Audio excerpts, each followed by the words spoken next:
Now that they've heard the lights are working in the dressing room, and indeed they are in the tunnel. Are they on the gantry though? Let's hear from our commentary team this evening. Jim Beglin and Peter Drury. I hope you wrapped up warm, chaps.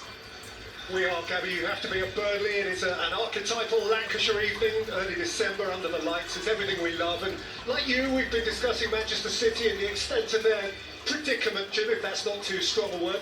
In particular, their defensive predicament, and the assertion that Aymeric Laporte is a bigger miss for them than Aguero. Well, he is, because even though Fernandinho has done a pretty good job in the centre-half position, it's not as good as what Laporte would do. And that dynamic as well in the holding position in midfield, Rodri has done pretty well, but Fernandinho would do that better. So it's two areas that have begun to cause the Manchester City problems, and their current defensive form is undermining their attempts to win. So talk to me about how Burnley, with this slightly altered formation and the absence of Ashley Barnes, will go about trying to inconvenience them this evening.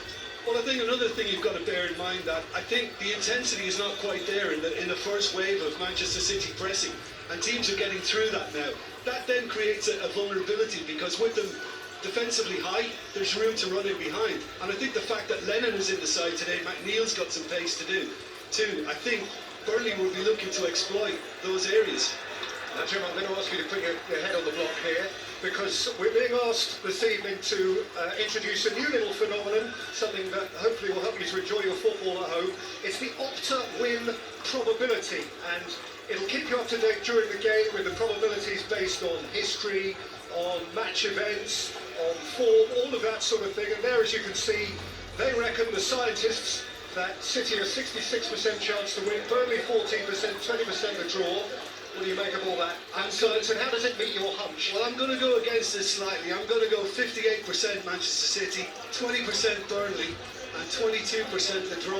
Now, please tell me that that ends up 100. It adds up to 100. But how do you account for the 8% that's gone missing for City? You give Burnley a bit of a puncher's chance. Well, I do, because I think they've lost some of that fear factor now, and I think teams know that they can get at Manchester City. So I have to give Burnley a little G up in that area. And you like McNeil and Lennon either side?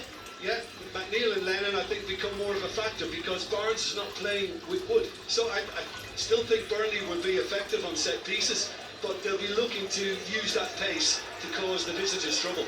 And having discussed the absence of Laporte, let's talk then just briefly about the top end for City, and Jesus, who could do with a goal, just from a personal perspective, filling such fast boots. Yeah, I mean, look, there's a lot to admire about his game, but ultimately it comes down to finishing, and he knows what Sergio Aguero's numbers have been. So he's just got to find the back of the net and some confidence. Okay, thank you, Jim. Well, of course, Gabby, if City were to win tonight, then Liverpool would go into the derby tomorrow feeling a bit of breath on their necks. If City were to lose tonight, you know, they would have dropped as many points in the first 15 games of this season as they did in the whole of last.